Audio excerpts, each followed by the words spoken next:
ලෝකේ හුඟක් වෙනස් වෙලා හන්නේ තන්නේ නේ. ජලයෙන් පවා ඒ වෙනස මට දැනෙනවා. හන්නේ තන්නේ කියයි. පොළොවෙනුත් ඒ දැනෙනවා. හන්නොස්තන්නේ කෙලෙ. සුළඟත් මට ඒව පවසනවා.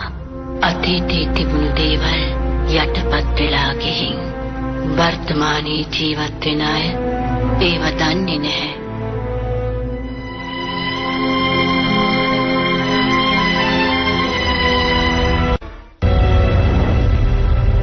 සියල්ල ඇරඹුණේ බලයේ මුතු නිර්මාණය කිරීමත් සමගයි. එයින් මුතු තුනක් ලෝකේ ජීවත් වුණු අමරණීය සුන්දර ඥානවන්ත සුරයන්ට ලබා දුන්නා. මුතු හතක් කුරුමිටි අධිපතියන්ට හිමි වුණා. කඳුවල උමං ඇතුළු ජීවත් වෙන ඔවුන් අතිදක්ෂ සටන්කරුවෝ. අවසාන නවය මිනිසෙයින් හට ලබා දුන්නා. මිනිසෙයින් අන් හැමෝටම වඩා බලයට ආශා කළා.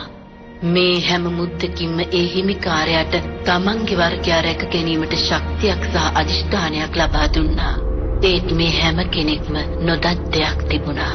හැමෝටම රහසින් තවත් මුද්දක් නිර්මාණය වුණා. මෝඩෝර් රාජ්‍යයේ මරණී ගිනිකන්ද ඇතුළතදී අඳුරට අධිපති සෞරෝන් හැමෝටම රහසින් සියලුම මුතු පාලනය කළ හැකි බලගතු පාලක මුද්දක් නිර්මාණය කළා. ඔහු ඒ මුද්දට තමාගේ සියලු නපුරු බලවේගයන් එක්කලා සියල්ල පාලනය කළ හැකි තනි මුද්ද. මධ්‍යම පෘථුවියේ රාජධානි එකින් එක මුද්දේ බලයට යටත් වුණා. ඒට විරුද්ධ වුණු පිරිසකුත් සිටියා. සුරයන් සහ මිනිසෙන්ගේ මිත්‍ර හමුදාව මෝඩෝර් රාජ්‍යයට එරෙහිව සටන් වැදුණා. මරණී ගිනිකන්ද පාමුලදී වුන් බොහෝ දිනෙක නිදහස වෙනුවෙන් දිවි පිදුවා.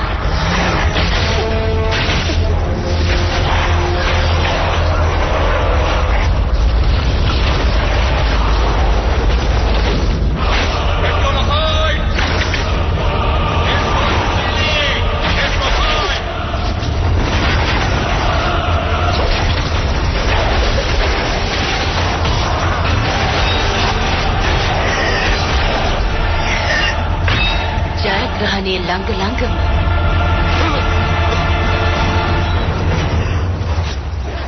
ඒත් මුද්දේ බලයට විරුද්ධ වෙන්න කාටවත්ම බැහැ වුණා.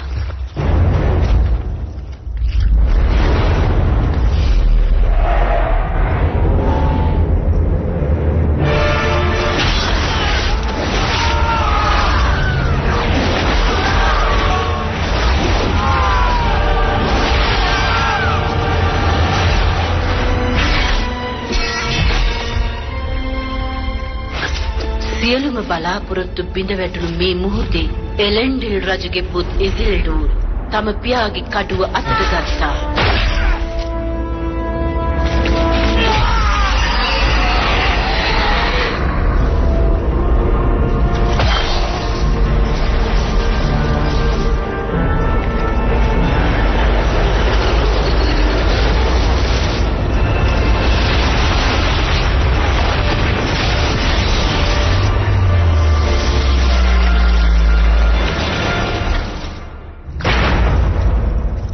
අවසානයේ අඳුරට අධිපති සෞරෝන් පරාජය වුණා.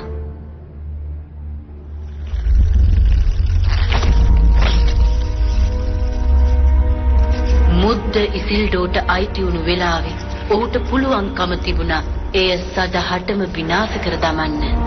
ඒත් මිනිස්සු බලයට හුඟක් ආස කරනවා. ඒ වගේම මේ බලගතු මුද්දට තමන්ගේ අධිෂ්ඨානයක් තිබුණා.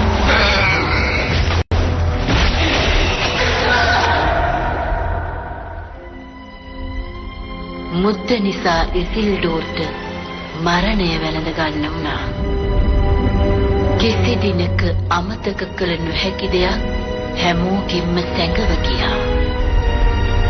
අතීතය පුරාවෘත්තයක් වුණා. පුරාවෘත්තය මිත්‍යාවක් වුණා.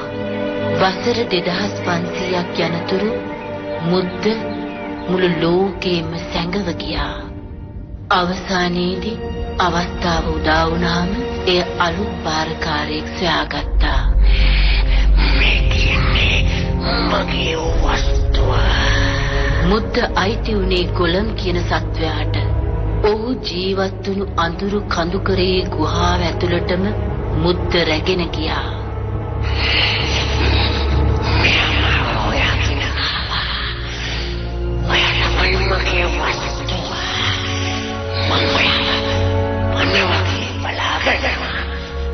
මුද්ද නිසා කොළඹට අවුරුදු 100 ගාණක් ජීවත් වෙන්න ලැබුණා.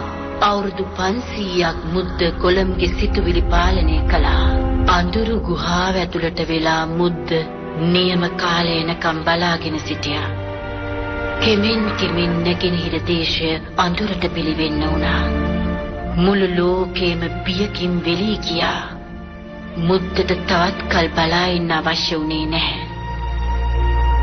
එය කොළඹ අතාරින්න තීරණය කළා.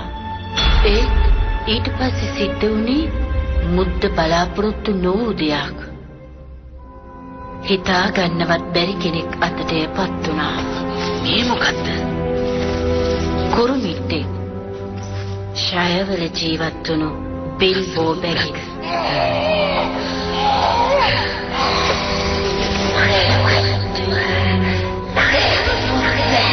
ළඟදීම මේ පුංචි කුරුමිට්ටු මුළු ලෝකේම අනාගතය වෙනස් කරන දවසක් උදා වේවි.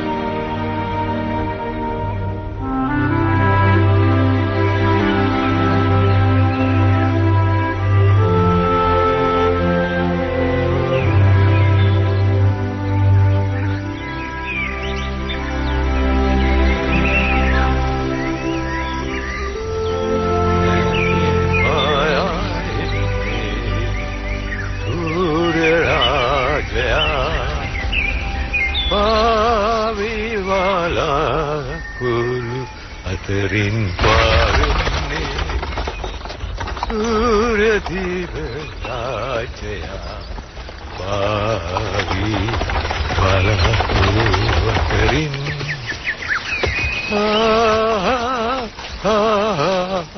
ඔයා හොඳටම පරක්කුයි. මායාකාරෝ පරක් වෙන්නේ නැහැ රෝඩෝ බැගින්ස්. ඒ වගේම කලින් එන්නෙත් නැහැ.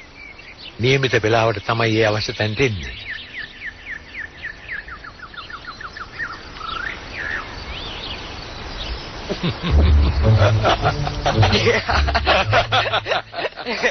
ඔයා අපි කොච්චර දෙයක්ද?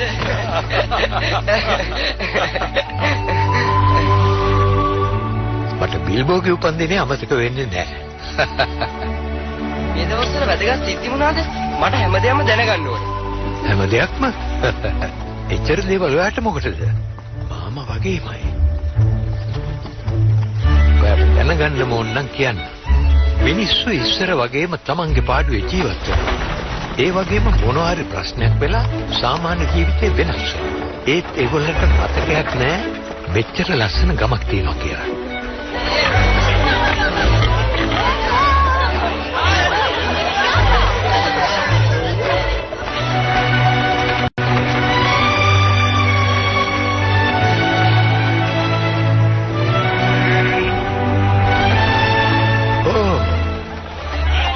සෙවක් ගන්න වගේ ලෑස්ති.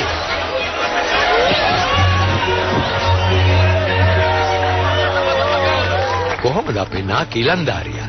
කවුරු පුදුම වෙන විදිහ උත්සවයක් තියන්න යනවා කියලා යාරංචි. දන්නවනේ යාගේ හැටි මුළු ගමටම ආරාධනා කරලා. එහෙමද? ඒක යාගේ ආසාවනේ. ඇති වෙන්න කැමතියිද දන්නෙත් නැහැ. එච්චර සෙනගක් එනවද? යාගේ හොරේකුත් තියෙනවා. ඇත්ත? ඔයත් ඒ ගැන දන්නවා? ඔයා එන්න කලින් බැගින්ස්ලාට කිසිම කරදරයක් තිබුණේ නැහැ. ඇත්තද? කවුරුවත් කිසිම භයානක පිස්සු වැඩක් කරන්න ගියේ නැහැ. ඔයා කියන්න හදන්න මකරත් එක්ක සිද්ධ වුණු දේ ගැන නම් ඒකට මගේ ලොකු සම්බන්ධයක් නැහැ. මං කරපු එකම දේ පිට ලෝකෙ ගැන බිල්බෝඩ් කියලා දීපු එක. ඔයා මොනවා කිව්වත් අපේ ගමේ අය හිතන් ඉන්නේ ඔයා මහා කරදරකාරයෙක් කියලා.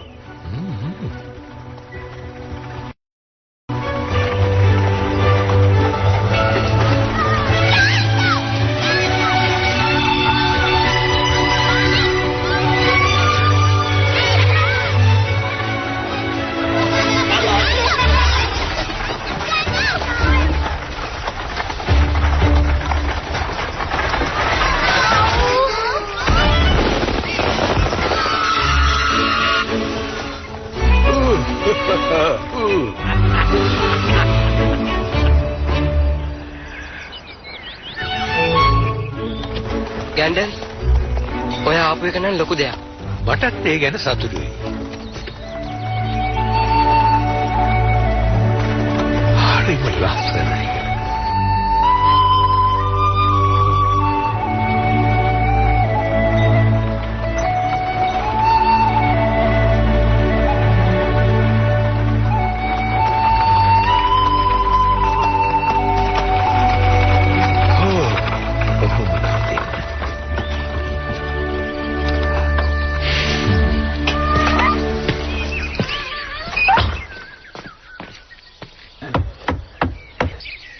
කරුණා කරලා කරදර නොකර යන්න. මට අද සුබපතන හමුත්තන් ඉදිරියට එන්න විදිහක් නැහැ. පරණ යාළුවෙක්වත් හම්බෙන්නේ නැද්ද? දැන්ද බිල්බෝ බැගින්ස්. ඔයා මාව